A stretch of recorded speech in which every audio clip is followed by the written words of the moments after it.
estrella destinada. Bueno, estamos escuchando los sones de una cantata de derechos humanos que se llama No existe olvido. Ustedes la escucharon en la pausa, pero la están escuchando ahora.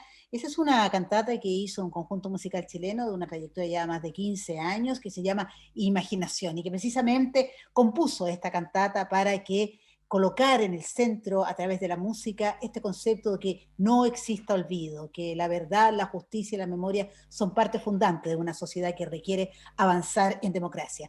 Iniciamos entonces nuestra segunda parte de este conversatorio. Iniciamos la segunda parte de este conversatorio que lleva por título Rescate de la memoria histórica de la minería en la región de Tarapacá, que ha sido el resultado final de esta primera etapa, porque evidentemente hemos visto el entusiasmo y la convicción con la que han hablado nuestros invitados de que este proyecto va a continuar en la medida que vamos abriendo esta herida, esta senda que ha ido mostrando la historia de nuestra historia y además lo vivido por los trabajadores y trabajadoras de nuestro país. Junto a Manuel Ahumada, el presidente de la Confederación de Trabajadores del Cobre, quien ya lo presentamos, se encuentra Fernando Cabeza, presidente de Feminor, está también con nosotros Carelia Cerda, historiadora, que también participó en nuestra primera parte, y Pablo Lamas, historiador. Se van a sumar dos personas a este conversatorio. Vamos a recibir a Julio Cámara, él es historiador local de Iquique y además es consejero regional del Ministerio de las Culturas, las Artes y el Patrimonio de Tarapacá. Y está con nosotros también Francia Llamet, actualmente Francia Llamet Pizarro. Ella es la encargada de la Unidad de Memoria y Derechos Humanos del Ministerio de las Culturas, las Artes y el Patrimonio, es feminista, colaboradora de la Red Chilena contra la Violencia hacia las Mujeres, pero quisiera señalar que Francia Llamet, aparte de esta responsabilidad que hoy día tiene ya, fue una de la fundadora, digamos, de esta unidad, es una mujer tremendamente comprometida con la lucha por los derechos humanos, por la defensa, por la verdad, por la justicia, por la memoria, y ha levantado con mucho esfuerzo, en la primera parte de nuestro conversatorio hablábamos de esta ola patrimonialística, de la defensa de los sitios de memoria, los espacios, y creo que, y es justo reconocerlo, Francia Llamet ha colocado una pieza fundamental en lo que ha sido la construcción de memoria en nuestro país. Así que los recibimos a ambos invitados, los incorporamos a este panel. ¿Cómo estás, Francia? Un abrazo para ti. Muchas gracias por la presentación. Gracias, Gloria, como siempre, gracias a la Confederación por la invitación. Y nada, honrada de estar aquí y bueno, una continuadora del trabajo de muchas y muchos. Así que gracias. Muchas gracias. Y lo mismo, ¿cómo estás? Julio Cámara, aquí tú estás en Iquique. Así es, Gloria, muchas gracias también por la invitación y también mis felicitaciones a los organizadores.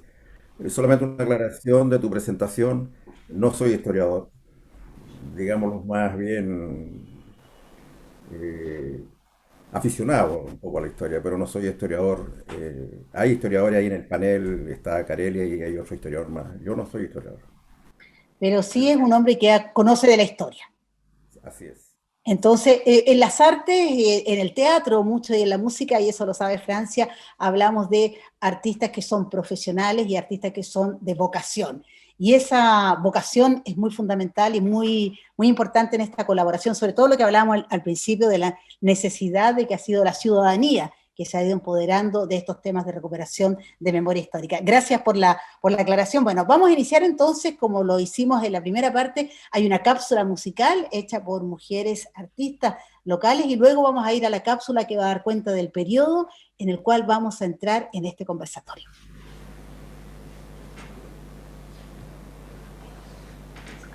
Cuando fui para La Pampa, llevaba mi corazón, contento como un chirigüe, pero allá se me murió. Primero perdí las plumas, luego perdí la voz, y arriba, quemando el sol. Cuando vi de los mineros dentro de su habitación, me dije mejor habita en su concha el caracol, o a la sombra de las leyes el refinado ladrón.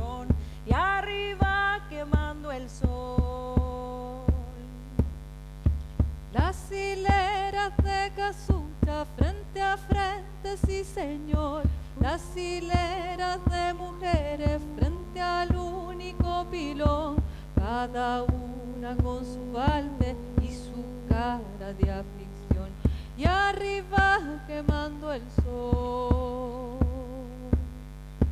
Fuimos a la pulpería para comprar la ración, 20 artículos no cuentan la rebaja del rigor, con la canasta vacía volvimos a la pensión, y arriba quemando el sol. Paso por un pueblo muerto, se me nubla el corazón, aunque donde habita gente la muerte es mucho peor. Enterraron la justicia, enterraron la razón, y arriba quemando el sol. Si alguien dice que yo sueño cuentos de ponderación, digo que esto pasa en Chucky, pero en Santa Juana es peor. El minero ya no sabe lo que vale su sudor, y arriba quemando el sol, y arriba quemando el sol, y arriba quemando el sol.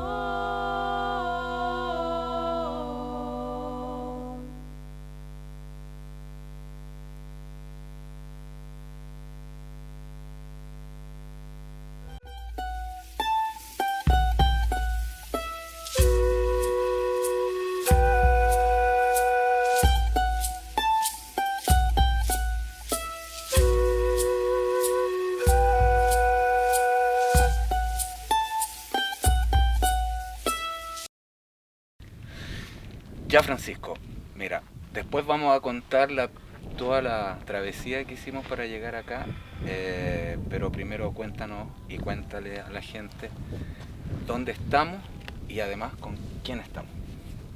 Sí, bueno, Manuel, estamos todavía en la primera región de Tarapacá, en la comuna de Pozo Almonte, y en específico en La Coruña, donde hubo una de las matanzas, de unas masacres más grandes de la región. Y nos acompaña una amiga, Carelia, historiadora de la Universidad de Tarapacá, y bueno, y de todo el norte, ¿cierto? Ha ido rescatando esta historia que se lo ha ocultado por años. Entonces, es una emoción estar acá, porque bueno, tú ya lo decías, los costó harto. Pero bueno, ahí Carelia es experta y lo que lo ha venido ilustrando, ¿cierto? Todo este viaje. Carelia, aparte de la emoción que nos embarga a todos, yo creo, el estar en este espacio, cuéntanos un poco y cuéntale a la gente que nos está viendo qué fue lo que pasó acá en general con los obreros, o sea, y en general dar un contexto y qué es lo que nos tiene acá en realidad. Bueno, bien, como tú dices, como ustedes dicen, es una profunda emoción poder llegar a este lugar en donde sucedió uno de los sucesos más vergonzosos, sin duda, para el Estado chileno, una de las masacres más sangrientas ya contra obreros o sus familias, desarmados básicamente, y que va a cambiar sin duda el rumbo de la política estatal a lo largo del siglo XX. Ya con esta gran huelga se cierra un periodo significativo que venía increciendo desde 1890 con la primera huelga general que parte en el puerto de Iquique, se extiende por La Pampa y se extiende por Chile. Ya desde ahí entonces vamos a tener una seguidilla de huelgas, ya sabemos también, por supuesto, lo que pasó con Santa María, que marcan hitos sin duda para esta clase obrera en formación, que en el andar de las décadas había adquirido una conciencia de clase, había adquirido conciencia de sí misma, de compartir los problemas como clase trabajadora, las y los hombres, justamente aquí en La Pampa.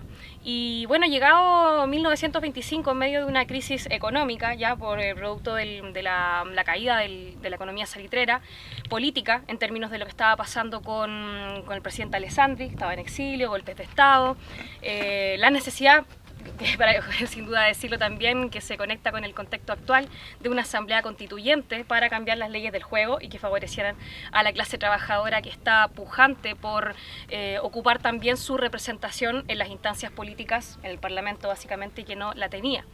Y es en ese contexto entonces en que las negociaciones, el rol del Estado como mediador entre los problemas que tenían los y las trabajadores con los empresarios salitreros, tendió a quebrarse. Tendió a quebrarse porque justamente desde el gobierno de Alessandri se pretendía que no hubiesen más huelgas, que se aceptaran las leyes sociales que se habían aprobado en 1924 y que nunca más hubieran este tipo de movimientos huelguísticos. No obstante, las demandas de los trabajadores no se vieron satisfechas y por ende acá se desata, no solamente acá en La Coruña, sino que en toda La Pampa, desde principios de 1925, una serie de huelgas que van a terminar con la toma de Oficina Coruña y la respuesta violenta por parte del Estado. El intendente había pedido refuerzos militares, o sea, estamos hablando de un ejército profesional que arremete contra población civil desarmada o armada básicamente con dinamita, con pólvora que tenían acá en las faenas,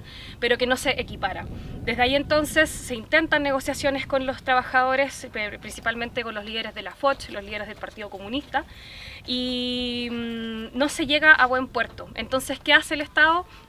Masacra a los trabajadores levantados en huelga, apresa a sus dirigentes, en este caso Víctor Garrido, les fusilado, y a quienes logran escapar heridos se les persigue, literalmente por las inmediaciones acá por todo el cantón del Alto San Antonio.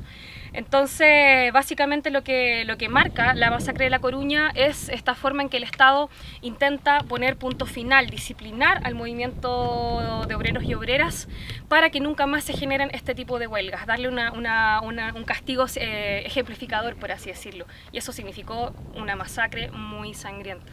¿De cuántas personas más o menos? Las aproximaciones hablan de hasta 2000. Sin embargo, claro, eso se ve traicionado en 1907. El impacto que genera anímico va también a marcar una radicalización posterior ya a 1907 del movimiento obrero. Ahí, por ejemplo, cómo se cristaliza con la fundación del Partido Obrero Socialista en 1912 y formas más elaboradas o más complejas de organización que van más allá de pequeños grupos o una huelga, sino que ya estamos hablando de una coordinación nacional. Posteriormente nace, por ejemplo, la FOCH y en ese sentido, entonces, lo que pasa en 1925, claro, es esta desconfianza que existe. Entonces, por eso tenemos un ambiente político que decimos ya, hay leyes sociales que ya están aprobadas, que podríamos entonces dar por cerrado el conflicto. Sin embargo, queda el sinsabor, queda la desconfianza y la represión que se dejó sentir desde inicios de 1925 en distintos puntos de La Pampa. Entonces acá lo que sucede entonces es que la ala más radicalizada justamente de la FOCH y del Partido Comunista deciden no volver a confiar. Y bueno, los resultados. Los trabajadores en las huelgas que van de 1907 a 1925, como tú dices, tienen que ver con la precariedad de la vida acá en La Pampa. O sea, si nos podemos imaginar en este ambiente hostil, el vivir, el criar a los hijos, considerando además que ante la inexistencia de leyes de ningún tipo que protegieran a la vida de la familia trabajadora, pasan justamente por principalmente demandas laborales, tienen que ver con las horas de trabajo, con un salario, con la seguridad laboral,